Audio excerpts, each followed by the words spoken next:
ihsan.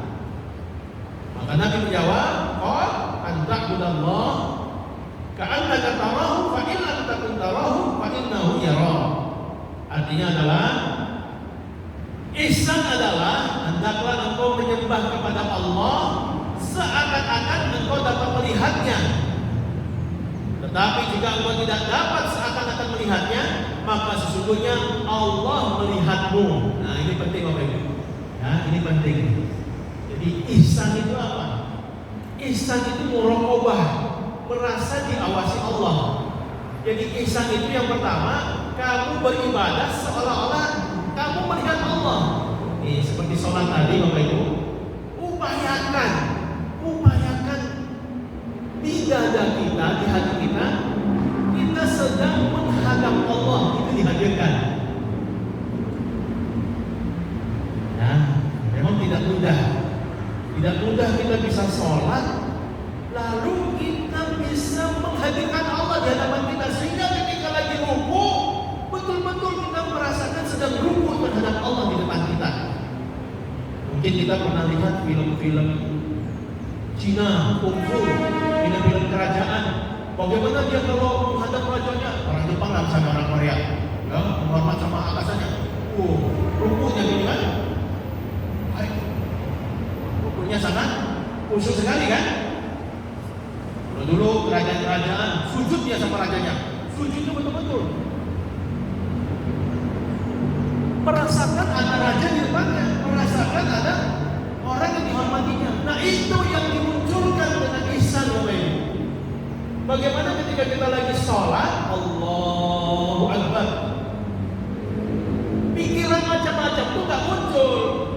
Ya, pikiran janji sama si A, kunci hilang, mau beli ini, mau bayar itu, mau segala macam, tiba-tiba muncul tuh pas lagi sholat, ya kan?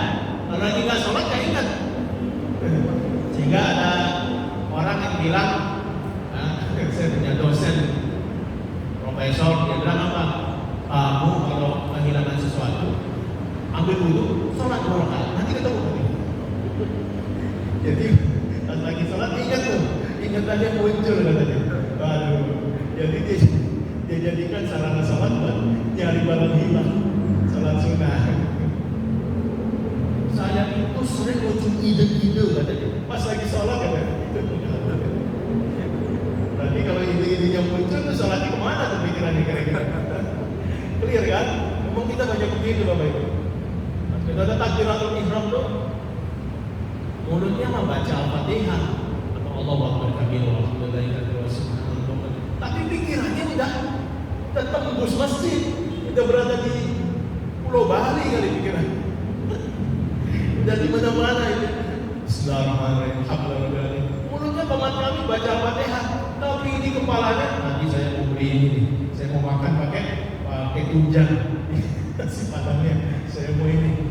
Nah itu yang terjadi kan? Itu yang terjadi Bapak Ibu di sholat-sholat kita. Luar biasa ya. Memang itulah. Kenapa kok pikiran-pikiran itu tiba-tiba muncul? Ya di antara analisanya adalah memang karena kita berwudu. Jika kita berwudu, air wudu itu membuat ya kita basahi kepala kita. Sebenarnya kan wudu itu kalau rambut itu bukan hanya sekedar dicuacol dan begini aja. Nah, ini memang menurut mazhab Syafi'i minimal 3 helai rambut. Nah, tapi kalau baca hadisnya diusap kepalanya. Gimana usap? Ambil airnya, lalu airnya dibuang, digosok begini Pak. Gitu. Jadi satu paketnya itu yang disebut kepala, rambut sampai kuping. Ambil airnya, setelah airnya itu dibuang airnya, lalu ditarik ke belakang, tarik lagi ke depan, langsung ke telinga. Tapi kalau kita dulu diajarin kan, ya rambut minimal 3 helai, nah ya kan, telinga cuel aja. Padahal hadisnya diusap. Itu minimalis itu. Mazhab Syafi'i menyampaikan di antaranya minimalis itu. Dan ketika kepala ini kena air, ini urat saraf jadi rileks. Urat saraf jadi rileks, maka hal-hal yang lupa jadi ingat. Itu di antara pandangan kenapa kita lagi sholat kok mudah mengingat.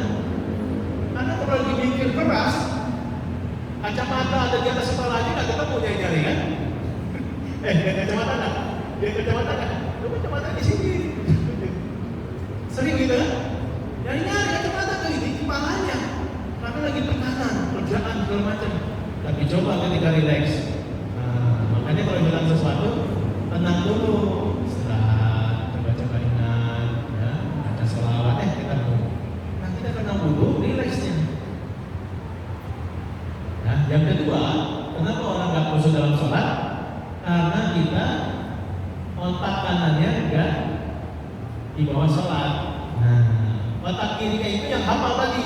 Bacaan hafalan itu di otak kiri ya. Makanya pemacamannya pasti benar insya Allah. Tapi kenapa pikiran kita kemana-mana? Otak kanannya enggak diajak sholat. Jadi otak kanannya melanglang-buana kemana-mana. Itu makanya perlu ihsan.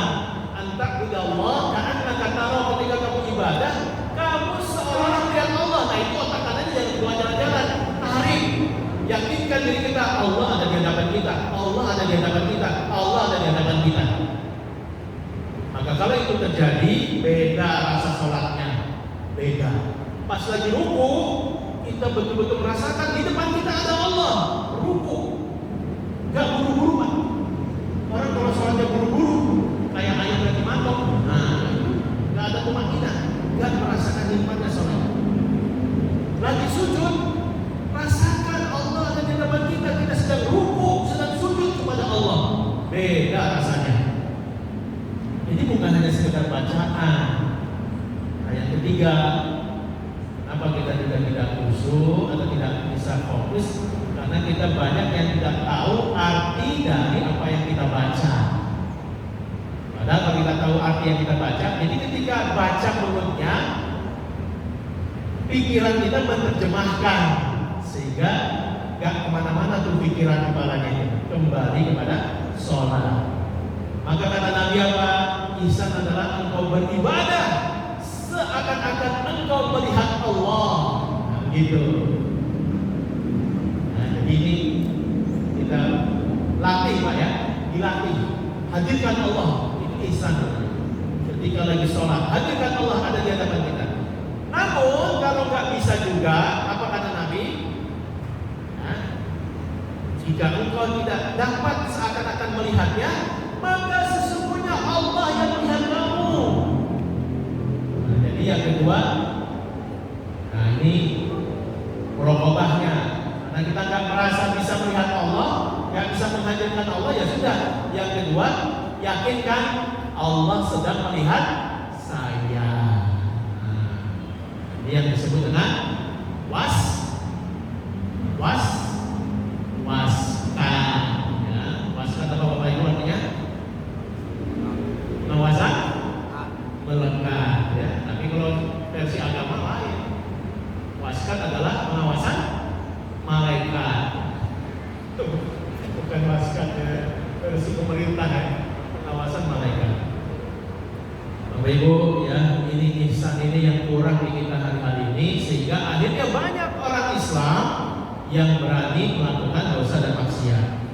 Kerja di kantor, dia korupsi, dia menerima uang suap, ya, ada hakim Mahkamah Agung menerima uang sampai 920 miliar, emas 51 kilo. Ya karena nggak ada ihsan, nggak merasa dilihat Allah, nggak merasa sedang melihat Allah.